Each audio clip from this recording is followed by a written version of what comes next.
And we're live. It is Friday, January 24th, the year of many of our lords, 2025. It is 8:01 a.m. and I'm late, and I want to tell you why.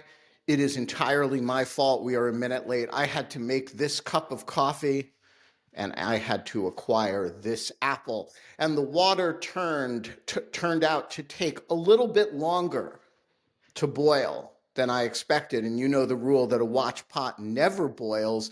Well, the rule is actually false. The watch pot does boil eventually, but it takes a little longer and makes you late to start the show. But because this is Dogshirt TV, where we begin on time and end on time, if we begin a minute late, we round that to on time. If we begin like 7 or 8 minutes late, that does not round to on time, but 1 minute late rounds to on time. And if you don't like it, watch a different show, because there are a million morning shows out there, none of which purport to be revolutions in morning television. This one does. And one of the things that means is that I get to be a minute late if I need a cup of coffee and an apple. And if you don't like it, there's a bunch of other shows to watch. All right, that's point number one. Point number two is we are coming to you this morning live from the cabin in the woods. And that is, or at least I am. You're back in the Kate, cabin in the woods? Yes, we are back in the cabin in the woods. Now, Kate, of course, as you can see from her expression of surprise, is not in the cabin in the woods. Kate is in Brooklyn. And Margo, who we are going to introduce momentarily, but who should fix her name so that it says Margo Williams instead of Merwa, is not. She's in Chicago. But we are coming to you live from the cabin in the woods. And if you see there's the woods part of the cabin in the woods, or at least some woods part. It is 18 degrees at the cabin in the woods. Margo, what temperature is it in Chicago? Last we checked, it was 15. So we may have you beat, but we're an hour So early. you have it. Yeah, it's an hour earlier. So it's about tied. Kate, what's the Brooklyn situation? It's 23. You win. Oh, so shockingly. wait a minute. Margo kicks ass here because it's 4 degrees in Chicago, not 15. Oh. So, all right. So there is an issue we have to discuss about the temperature here, and it's important because I am at the cabin in the woods, as many of you know, though not Kate, because she didn't know that I was even at the cabin in the woods. I am at the cabin in the woods to do some tiling and build my hearth. And I need to get the hearth done because I've got a wood stove being delivered on the 7th. So the hearth has to be done by then. So that is priority number one. Here is the question. Can you cut porcelain tile with a regular drop saw, a regular and with a masonry blade? Like with what kind of blade? With a porcelain tile, with a tile bit, with a tile blade. Why not? But because it doesn't have water. Oh, because of the friction. You need water to cut ceramic tile. So I was thinking you pour a little water on. If it gets dry, you pour a little more water on. Have you seen the guys? Have you seen the guys? What are you going to do this outside? How are you going to do that with hot water? Well, so that's the problem. If I do it inside, I get water all over the floor. You're not insured for this. We I do it outside, an electric disaster and a small fire, and then I foresee you burning yourself with hot water. Well, so I wasn't going to use hot water. I was going to use tap water. John Hawkinson has an opinion about this. Will it work? Gently pour some water on, drop saw, lighter saw. If it gets dry, you pour a little more water on, and you wait till it's warm enough that the water isn't going to freeze something like close to contact. What do you think? Ben, everyone will tell you not to do this. It will work fine. You need to be very careful. Number one, make sure that your drop saw is plugged into a GFCI protected outlet, so if you do screw up, you don't shock yourself. Number two, use something like a soda bottle with a small 1/8 inch hole drilled through the cap and give it a continuous stream of water. If you have an assistant, that's much better because you only have two hands and you'd like John to keep all Hawkinson of has them. already put these in the scenario into AI and generated a 5-point response about I'm what. actually offended by that, Kate. I know it's a joke, but no, that's actually just from my own personal experience in this area. Wow. Anyway, that's All my right. I think that is great. That is what I'm going to try to do. I don't have an assistant, but I'm thinking, in fact, I don't really have I'm thinking of like a kettle. Just, you know, left hand on the kettle, dripping some water, right hand bringing You want the, good slow control. I would find a plastic soda bottle, even if you have to go out and buy something, or something equivalent. all right. That is act one of the show. We're going to find out whether John Hawkinson has just sentenced me to electrocution or like getting my eyes ripped out by shards of tile, or whether he is in fact the advice genius that I think, because I agree with him. It's the kind of thing that everybody will tell you not to do, and it works just fine. All right, we are here with our guests, Kate Klonick, who needs no introduction to this group and therefore will get none, except to say, welcome, Kate. It's great to see you. How have Sorry, you I been? just like literally, I'm fine. I have a perennial cold because I have a toddler who's in daycare. So now I'm sick all the time. That's fine. It's very low grade sick. It's not like not life-changing sick. Anyways, and I'm good. Things are great. I'm a little just rolled out of bed. I have Cowlick. Cowlick has made an appearance. I don't know if you remember Cowlick, but I remember the cowlick. The cowlick was was one of epic. the We had a was whole epic. chant. Yeah. So Cowlick is here.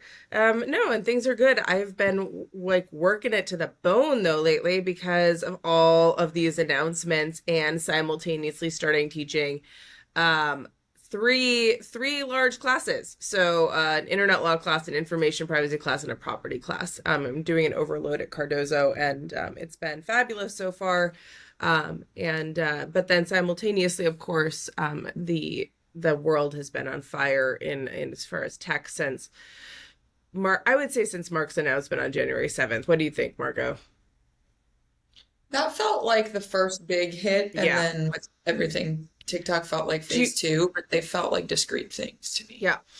So anyway, but things are great, and I'm tired, and that's the way of stuff. And it's great to see you, Ben. I've missed you.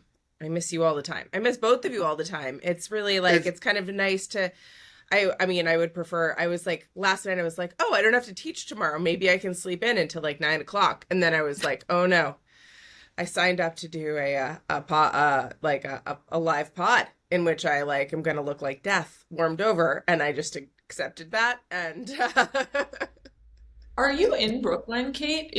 Did all of this stuff behind you stay when we were in France, or I mean, it got packed up and got put away. And now wow, it's that's getting a ton of stuff. Yeah, it's almost like I'm 20 years older than you and have a lifetime worth of stuff that I have accumulated. Not a lifetime. Not a lifetime, because you're 15 years younger than me. I know. And It's you're true. much more efficient about your stuff I than am so much more efficient about my stuff. This is like a very curated amount of stuff. But yes, these are all of my books. I want to and- say, yeah. in the mess pack rat department, you're an amateur. Yeah. And be glad. All right, we do need to introduce Margo. Yeah. Can I introduce Margo? Yes, you're going to be the one who's going to introduce. So here to introduce Margo is KK. I'm just going to drink coffee. Yeah, I was gonna say, like, you just like chew your apple and drink some coffee and take your time. I'm sick too. I got Are sick you? from I got you can hear can't you hear it? I got A little sick bit. from Super Baby Junior in I Minnesota was going to who ask if that happened. Yeah, that seemed oh yeah. inevitable. Yeah. And if I was telling Margot before the show, if I were the sort who held grudges against babies, this baby would have earned it. Yeah. But I'm not the grudge holding sort against babies, only teenagers and older. And anyway, you were going to introduce Margot. Yeah.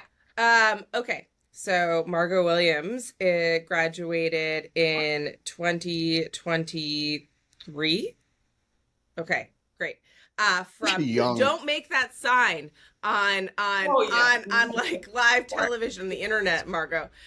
What sign? Oh, the okay sign. Yeah. Right. Because Margot is a Nazi and just know. revealed herself. I know. You just Shush. shush. Margot's already had like tried to anonymize herself by not having her full name on the podcast. I'm anyways, making the sign stop. now, and No, just to no, be Ben, just clear, stop. it Just means stop, Ben. okay. Okay. Anyways, Margo Williams is graduated from Colgate in 2023. Sorry, time has lost all meaning, Margo.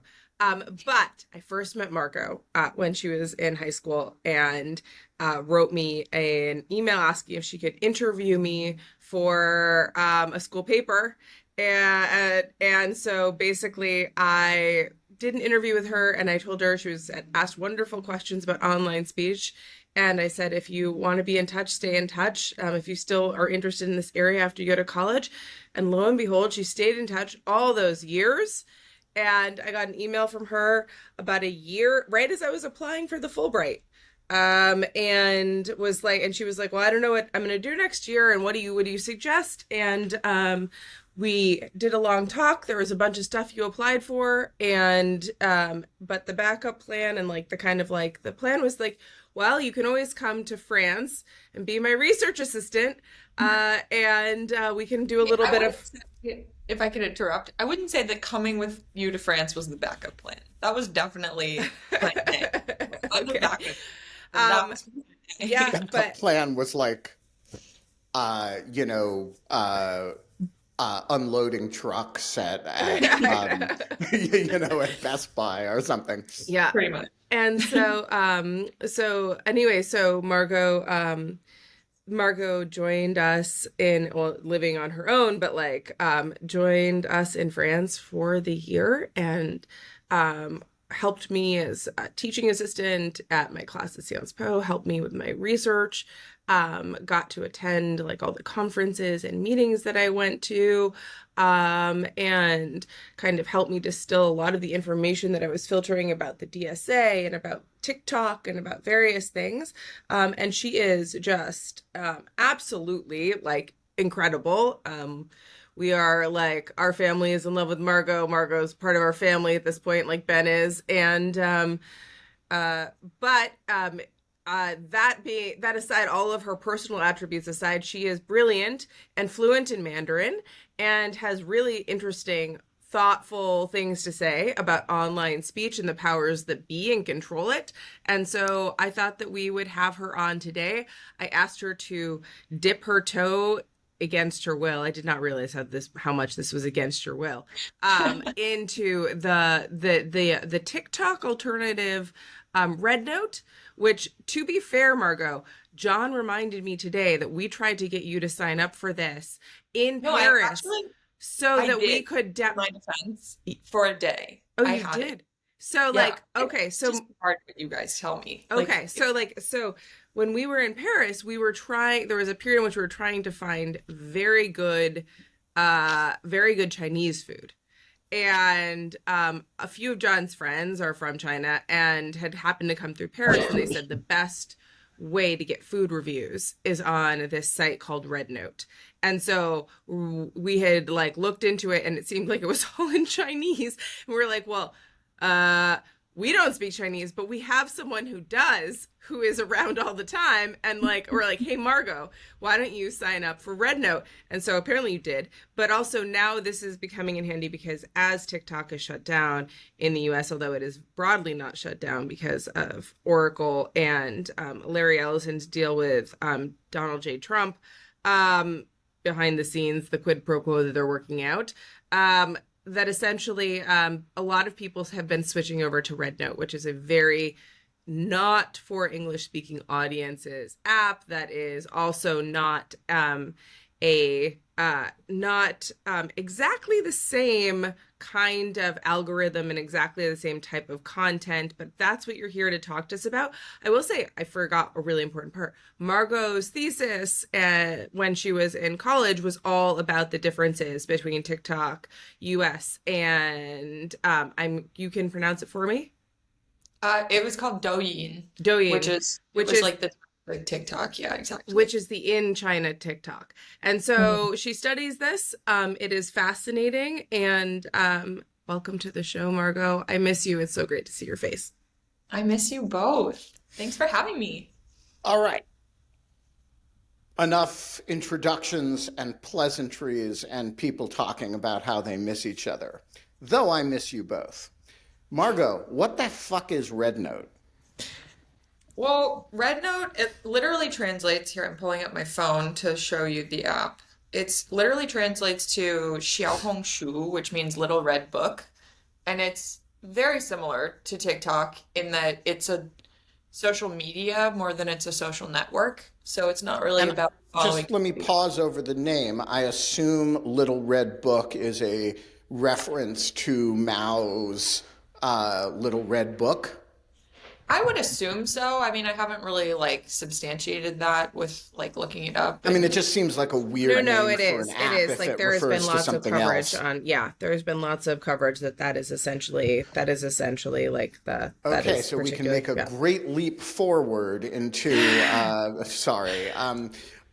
just seems like naming a app Mein Kampf or something. All right, sorry, you were saying.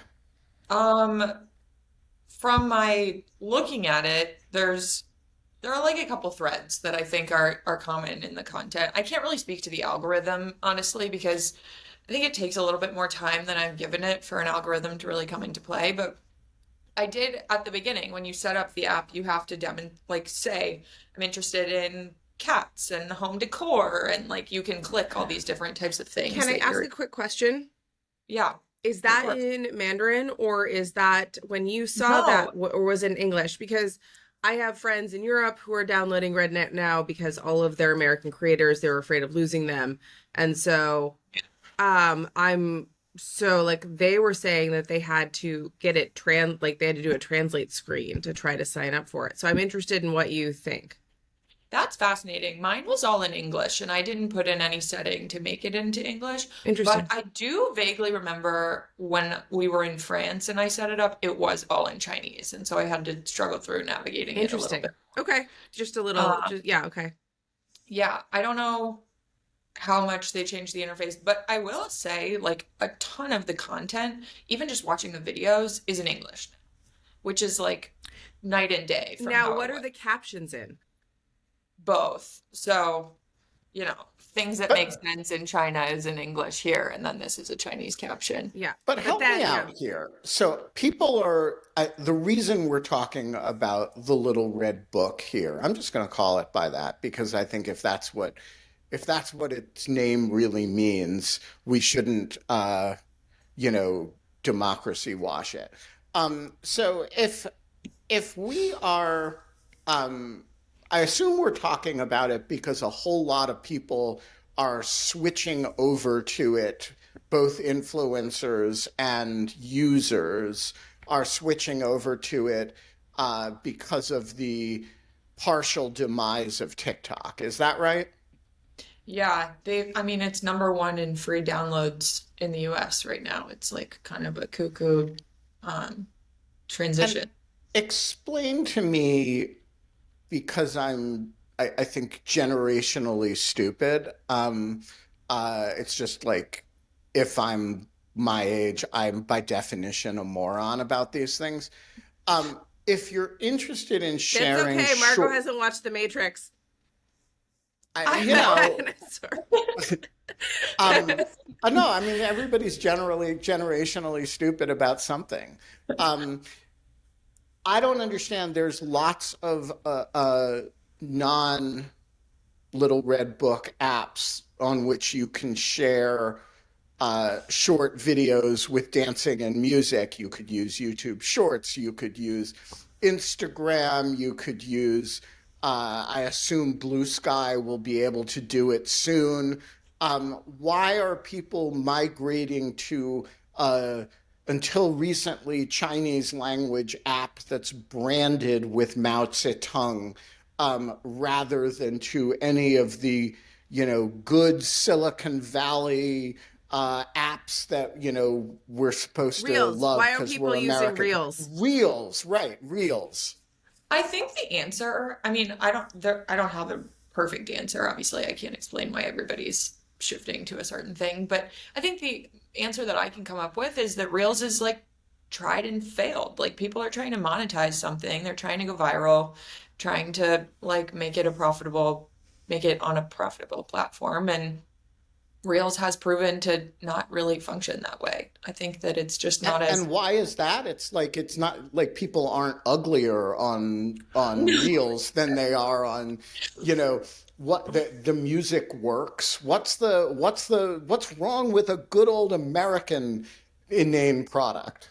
I haven't really. I think this is why Kate said, like, I didn't realize how much I was twisting your arm by asking you to download Red Note, or Little Red Book, is because I've never really had TikTok on my phone because I've like always Me found it neither. kind of creepy. Me neither. But I have used Reels a fair amount, and I could, from using that, I think that it just kind of burrows you in what it thinks you want to see. So, like, I see a lot of very similar stuff. It doesn't get me outside of my comfort zone, really. And so, like, it's hard for people to go viral beyond the, like, random, tiny subset of TikTok or of Instagram Reels that I'm looking at.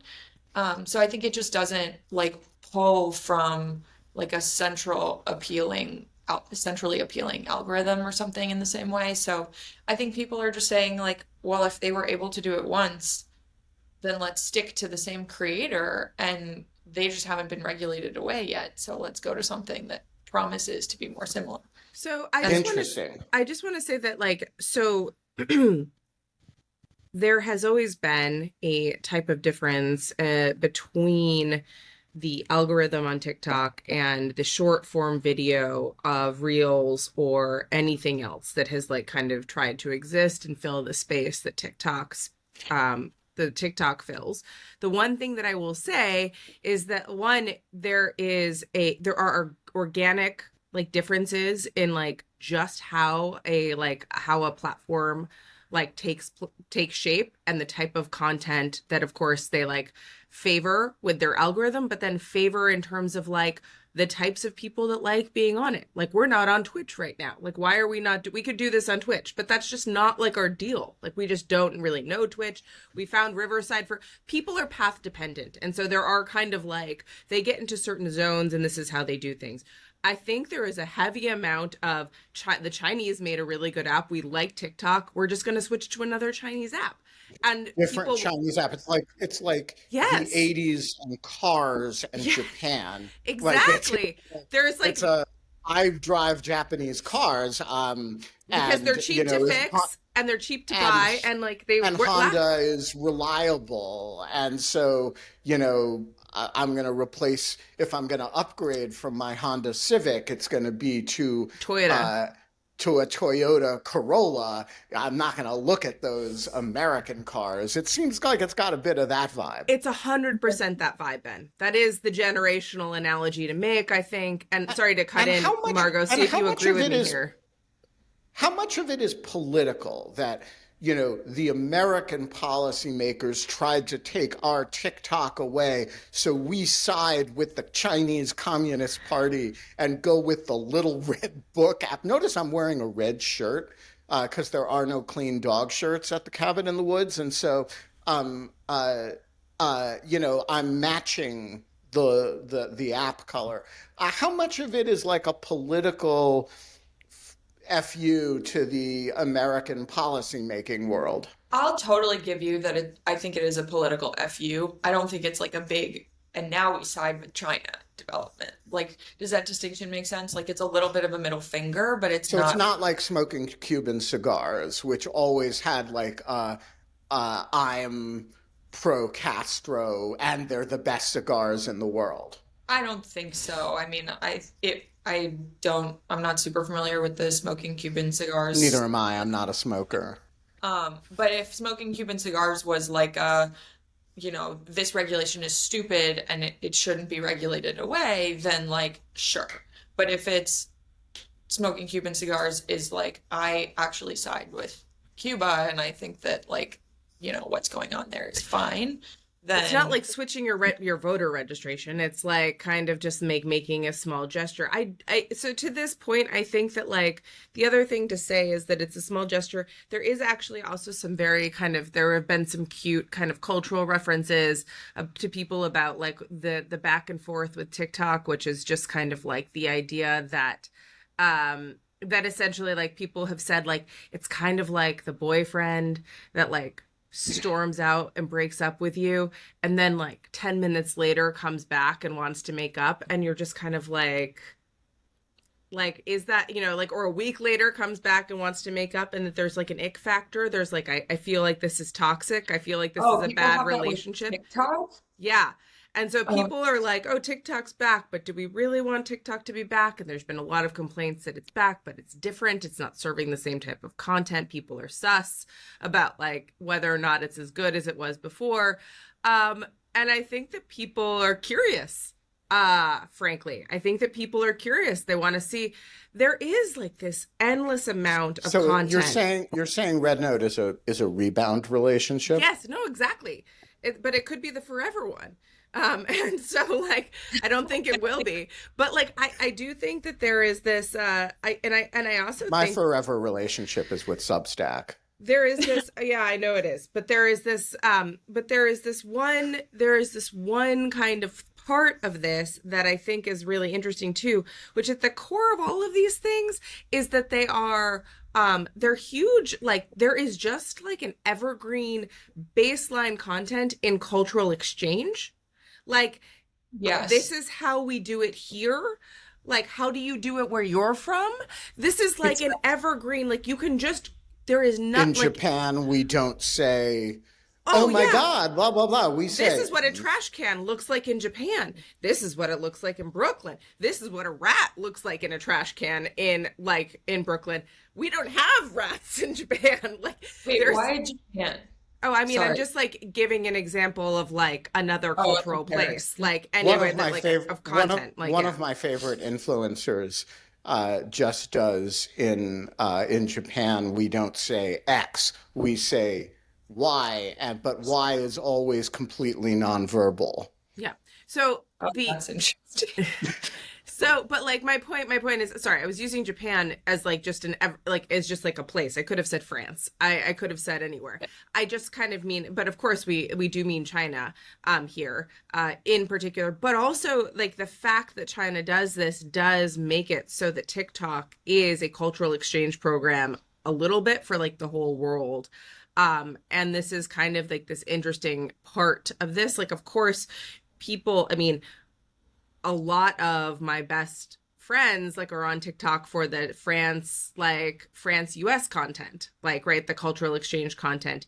But there's something that kind of breaks down a border between like two completely different languages and two different like kind of functions that like don't even share a character system, right? Yeah, yeah. And TikTok, I would say, is like you choose the culture that you're like interested in learning about. So, you demonstrate interest in France, and so then it starts feeding you more about France. But on Red Note, it's literally China and the US. And it's like I have done very little indicating of what I'm interested in because I just haven't been on the platform that much. And it's like so much, this is how things work in China, Americans, and like these American like sixth graders, schoolboys saying like, here are the uniforms that we wear to school kind of stuff. Like it's pretty innocuous, but like very China and US centric on just that. And do you have the impression that it is uh, organized by the government as a propaganda mechanism, or is it an organic exchange driven by users? Because if I were the Chinese government, and I don't mean to sound conspiratorial, but if I were the Chinese government and the US government were taking on TikTok, Yeah. I would say, okay, let's build an alternative that is more overtly, this is how we do it in China, guys. And I wonder if either they are privileging that stuff algorithmically or if they're actually organizing it. I don't know about organizing it specifically so that like everybody gets that at the top of their feed, but I totally think there's some sort of intervention. I saw two videos in my first 10 minutes of scrolling that were videos of like one British expat who had moved to China and one American expat who had moved to China about like their delusion or the disillusionment with Western democracy and why moving to China was such an important decision in their lives and that it was so great for them and we should all do the same. Well, So, I'm disillusioned with Western democracy too, and my response is reinvigorate it, get it going again, double down on the Enlightenment, and to everybody who wants to move to China in response to their disillusionment with the performance of Western democracies, here, go, just enjoy, and have your red note with you. Can we All right. talk a little bit? Sorry, unless you wanted to switch this to another topic. I wanted to ask. No. I wanted to do two quick things before Okay. we move on. The first is that we had a question from Auntie Ruakonen earlier, which I missed because we were introducing Margo. So if it is still on topic, Auntie, feel free to jump back in. If it's on a different matter, just hold it to the end of the show, and we'll do it at the end. I'm not sure what it was about. The second thing is I just wanted to ask you about TikTok at this stage because it is in a weird liminal state in which it shows up, it works, but you can't update the app because it is not on either the Google or Apple store, and so it is at the beginning of this slow process of degradation that it's going to be very hard for it to recover from if it doesn't end up back on the stores. So are the cool kids over it, like the boyfriend who stormed out, or is this like people have a lot of affection for TikTok and they are waiting for it to come back, and Red Note is kind of like, I don't know, the fling you have while the ex wanders. I don't know that I can speak for the cool kids, but I can speak for the kids I know. Which is to say, there's definitely, I think, in my Damning with faint praise of your social circle there. Margo, to her friends, you are not cool. Exactly. Sorry, you were saying. I can't speak for all cool kids, only the cool kids that I know, maybe is better phrased. But I people are loyal to TikTok, I think. I think there's I don't know, it knows you, it knows what you want, people know how to use it. People that want to make money off of it know how to use it. I think that's a much higher barrier to entry is like if you want to figure out how to monetize a platform, you have to find your audience. And not that most of my friends are making money off of TikTok, but they are, I mean, it was gone for less than 12 hours. Like that was a very brief breakup also. I think it was there was a lot of this is touch and go, are we gonna break up here? And I think honestly it made people like value that relationship more to extend the metaphor. And so it having been as brief as it was, I think people are still very into TikTok. But if it had been a week or 2 weeks, I think it would have been a totally different thing because people would have gone to a different platform and like really figured it out. But there wasn't enough time to, and frankly, Red Note or Xiaohongshu is just not, it's not the same. It's just really not the same. It really is like very China centric and Yep.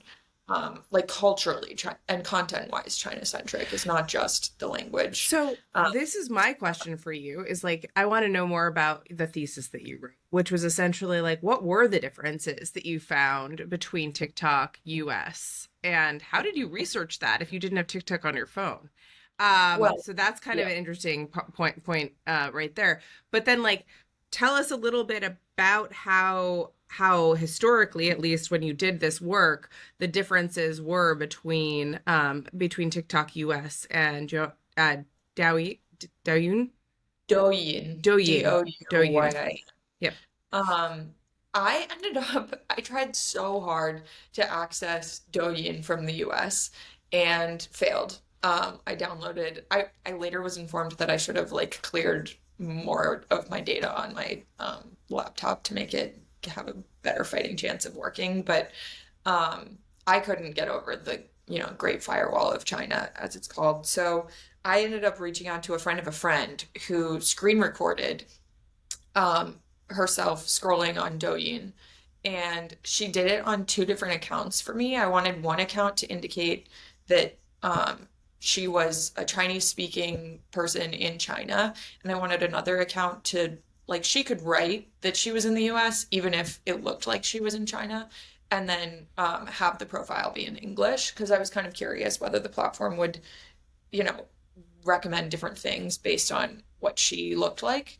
And then I did do the TikTok scrolling myself because, I downloaded it for a day to do the study, and then that was it. But we ended up, so there were like three like semi-political slash like, I forget what we called them, like slightly politically charged topics that it was like gender equality, climate change, and something else. And the idea was that it wasn't like going to be banned on Douyin, but I was curious how the two platforms picked up like cat videos versus like climate change videos, and with the same demonstrated interest. So we both scrolled on the platform, and any time that a piece of content on one of the like 6 prescribed topics came up, we watched that video for, I think it was like 10 seconds, or for the whole video if it was shorter than that. And so what we found was that Douyin picked up like climate change and gender equality super fast, like compared to TikTok, super fast. And TikTok picked up the like makeup videos and the cat videos and all that stuff super fast. So I had watched a 60 Minutes video about, I think it was about Douyin, maybe it was about TikTok. And Tristan Harris had said that Douyin was like a spinach version of TikTok, and I was just kind of curious whether that was true, and it really seems like that was true. Like there were videos on astronomy and like lots of science content and all this stuff, and just I guess it's interesting in light of like, it's discourse power is the term that I kept leaning on in the paper. Like, what does it do to the future of a country when you can shape what ideas people are thinking about? That is like, that is exactly, it's a wonderful, go ahead, Ben. Just to clarify, what you mean by that is that the algorithms are, based on similar behavior. If you're Chinese speaking in China, you're getting a lot of astronomy and science content. And if you're in English speaking in the United States, you're being pumped full of makeup videos. I'm glad you asked.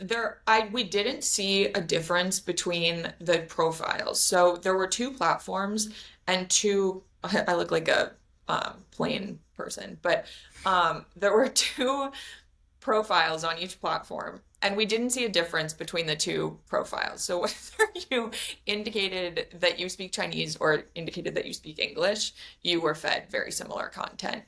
It was just differentiated by platform, was what we found. So, I mean, in the US, and I think that Tristan Harris is borrowing this kind of term. It's like, the spinach version is one way of putting it, but like the other way to put it would be like the eat your broccoli type of, the nudging kind of idea. The idea that you're not forcing people to consume certain types of content, you're just removing options that are bad for them. Or Yeah. you're not removing options that are bad for them. You're leaving them there, but you're putting the broccoli at the front of the salad bar. And so when they get to the part of the salad bar that's like the huge thing of like, I don't know, like fried chicken, they just don't have room on their plate for it because they've like already filled up all of this other stuff that is good for them. And so I do think that this is super interesting because it speaks to gatekeepers, and it speaks to having gatekeepers, whether they're the state in an authoritarian context like China, or whether we have them as the media, like elite, as like the right now would kind of call it. And there has been an eschewing away from like a media elite, and like kind of that idea in the US. I mean, and part of that is because of social media and because of like this kind of democratization of platforms and people's ability to speak directly to you without the intermediation of a press. And so I think this is kind of a fascinating idea. Go ahead, Ben. Yeah, so I wanted to ask you to speculate recklessly about the reason for this distinction. So I can think of three possible explanations, which is one is that ByteDance, with some kind of political direction, has made a decision to stupid, that's a verb I just coined, American teens and young people and enrich Chinese young people. The second is that they've made no decision about stupiding Americans. They've just let the market run in the United States, and the makeup videos are actually what people want. Yes, no, that is 100%. Sorry. But they have made a decision to enrich the Chinese teens. And then the third possibility is actually that the market is operating in both, and that Chinese kids are just more serious than American kids and are more apt to eat their broccoli on their own. And I guess the question is, how political do you think this is on which side of the Pacific? On which side? I mean, it could be political on both sides, market-driven on both sides, or market-driven and political on opposite sides. How much do you think this is engineered, and how much do you think it is, in both cases, simply a reflection of what kids and young people want to look at? yeah, I mean, I think it's, the foundation is that it's market driven, but then you just heighten what already exists. So you further entrench that. And so that, I think that act is probably political. Um, I can't answer whether like we in the study totally standardized our like demonstration of interest, but it's totally possible that on the TikTok platform, like it's designed so that like, oh, you're interested in cats goes 10 times further because that drives more engagement. Like the platform has picked up that if you give an inch, they should take a mile in terms of getting you hooked on the platform. But I think there's also meddling going on. I mean, how could there not be in light of the most recent political developments with this? They've worked so hard to keep the algorithm proprietary. Like there's got to be manipulation. I also want to just frame this, not to like give a shout out to like kind of the new governor's thesis, but one of like the points that I made in the new governor's, and I think is really key here, is that when all of these platforms, these speech platforms, user generated content platforms were starting in the US, there was like an unspoken kind of like just the water you were swimming in, that you were from the US and there's a free speech valence. And so the default idea that just like people didn't even question was like, you leave up as much speech as possible. Like we live in kind of a free speech environment. We keep up as much. I mean, this was also more feasible from a cost kind of management perspective. This is like from a scale perspective, but like leave up speech and take down the stuff that people complain about, or take down the stuff that like that makes people feel bad or people don't want to see. And that was the valence of that was the default settings for the algorithm. And I will say that it seems like the Chinese have, because of their at their core, the difference in how they manage speech environments, the exact opposite scenario, which is not leave up all speech, but decide what speech stays up. And so like the default is that you go through, and if you have instead of being like, we have a scale of 1 million things posted and we will take down the 10,000 things that people flag, most people won't even see the other like 950,000 things that are going to be posted. They'll like only interact with 30,000 pieces of content. The Chinese approach is like, we'll put in the front end work of taking that 1 million pieces of content and front ending and finding out what the best is of the best 50,000 things of content, right? And then only making, like, it's not like you take down the other things, but you push the 50,000 things. And that has a completely different effect. I want to say that this is not like hard censorship.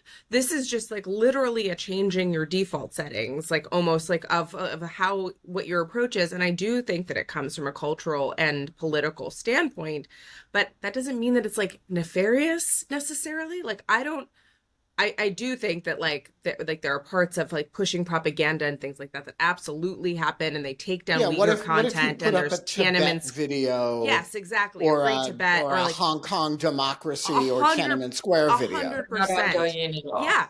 I mean, but a bunch of it's like, if you are like, I want to watch mindless contour makeup videos, sorry, I think that they're pretty mindless contour makeup videos. You can do that forever. Hey, mine are not. My makeup videos are not mindless. They have serious Pete Hegseth content. 2 Republicans have now come out against Pete Hegseth. Both of them are middle-aged women. I just want to say that's my demographic that I'm going for with these videos. So I'm. Don't say that the makeup videos are mindless. They are changing the world, one Republican woman senator at a time. I will say this, Margo, I wanted to know about the way that you designed your study, which is super interesting to me, which was like when you saw something that you decided to basically like go and click and look at it for 10 minutes. Now, what's interesting to me is that how quickly like life finds a way around censorship. And so one of the big jokes is like, instead of saying sex, which they think big in TikTok, people think gets you downranked, people say the segs, like the SEGG sex.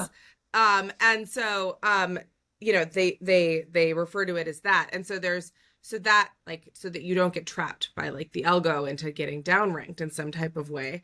And similarly, of course, or you wear a corn on the cob shirt. Yeah, exactly. Corn on the cob is actually like code for porn. Like corn is porn. And so, or there's except when I wear it. Except, yeah, Ben that was like a joke. Anyways, like when Ben wore a corn on the cob shirt when we had like a sex worker on the show, and so there was like, that was like kind of funny. Not on was purpose. That intentional? That's no, really it was not. It like she told us about it, and it was just she wasn't on the show. Oh, she wasn't on the show. It was on Twitter. Yeah. She wore a corn on the cob shirt, and I completely naively, because she was advertising her show, and I completely naively said, I have a oh, cord I on the have the comm same shirt. shirt. And she was like, are you in the business too? Yes. And then That's right. Scott That's and what it Kate was. and I had a long exchange with her. It was awesome. It was awesome. But I want to get to this idea that, like, the other thing that people do, of course, is like they do a contour makeup video and they're like, get ready with me. But of course, then embedded in the conversation, you get 10 seconds in, and they switch to talking about, like, let's talk about, like, the fact that Uyghurs are being rounded up and put in concentration camps in China. Let's talk about the Tiananmen Square massacre. Like, let's talk about whatever else. And these things that the Chinese government doesn't want you to know about. And so, like, they're like there is something to studying, like, writ large, just kind of the performance of a platform, like kind of what is out there and being put out there at the very, like, kind of the first glance level. That is like, but I'm interested. Are you interested in kind of like the secondary level in which people route around these problems and try to get their information out there regardless? Yeah, of course. I don't think that type of, it's pretty overt when you're still using the words when you're speaking. Like that, I don't think would slip through on Douyin. I think that's a mechanism that people are using on TikTok because they think they're going to get downranked. And so if they can make it look like something that it isn't, like they just, TikTok has to be, it operates in the US. They have to be more discreet about the kind of downranking that they're doing. And so people, I think, are better able to circumvent it because they have to have sort of less intense interventions on that platform. But I don't think that type of circumvention exists on Douyin. I mean, like, there's the Winnie the Pooh for, like, different for the president of China, but there's also, like, the platform picked up on that really quickly and then they had to change. So I think it's very dynamic, and you just have to up your game quickly on different platforms. This, by the way, is why block lists are very hard to maintain. This is like, it is literally like, and if you write, it, like, fascinatingly right now, if you type in certain things like in TikTok, like rigged election, like the first hit that it, like, automatically serves you is rigged electrons. And I think that this is like amazing, because, like, no one is going to be talking about rigged electrons. That might as well be the new hashtag or the new kind of, like, search term to find out about rigged election. I like that. Like, I think that's, but of course, all it takes is one video that, like, you get served on rigged electrons that is actually talking about elections. And you can try to keep these banned. It's not. It is. I just want to say, Rigged Electron is a very good name for a band, and its first album. I don't know what the first album should be called, but I think Rigged Electron is a good name for a band. All right. What? So here's my other question about the existing TikTok situation, which is, how long does TikTok have to be in this liminal space where they can't update the ad before the app can't upgrade the app before you have serious performance degradation, and it's going to be, death by 1,000 cuts. They can't get new users. They can't. Is that a weeks long matter or a months long matter, or do they have a year? What's the life cycle of TikTok in this space? That's for either of you who have an opinion about it. It's a good question. I think the 90 days. Kate, where kind of are we with the legality of what's going on? It's totally illegal. To me. I mean, I never thought that I would be, like, looking to Tom Cotton to, like, enforce the rule of Hero law, man. Of the Republic, man. I know. It's totally operating legally. Like, it's not, it should be like, I mean, in the same way that, like, frankly, like, and I make this, like, there's there's a non-enforcement policy around cannabis distribution and sale in like federal government, and like there's like, but we don't see. I don't It's think not the that's same. right. No, well, I don't know. So look, But if but you there's a have soft. I mean, whether it's soft or hard, whether it's through an executive order or whatever, there's kind of a non-enforcement. there's definitely a non, but there's another enforcement mechanism, which is they've left it to the states. Oh no, but I think it's more direct than that. I think they have to disclose this as a potential liability in shareholder reports. Oh, and if you're go ahead. and if you're a shareholder and There's Larry securities fraud. Ellison has intentionally defied a statute in a fashion that creates a material vulnerability to your holdings, I think they're very vulnerable to shareholder lawsuits. Yeah, no, I think that's true. I thought you were challenging me on the not true about the federal cannabis thing. But my point was simply in saying that making that comparison was just like, non-enforcement does not make something legal. It doesn't like magically make something legal. Like there is and like, this is the other thing. It is a gigantic liability. You are completely correct. I had not really thought, like, I'm sure you've talked about this with Alan, but I've not really thought about the shareholder liability kind of angle, but that's brilliant. And I think that there's also just kind of like there is no guarantee. Someone asked me this, what happens in 4 years when the DOJ switches over?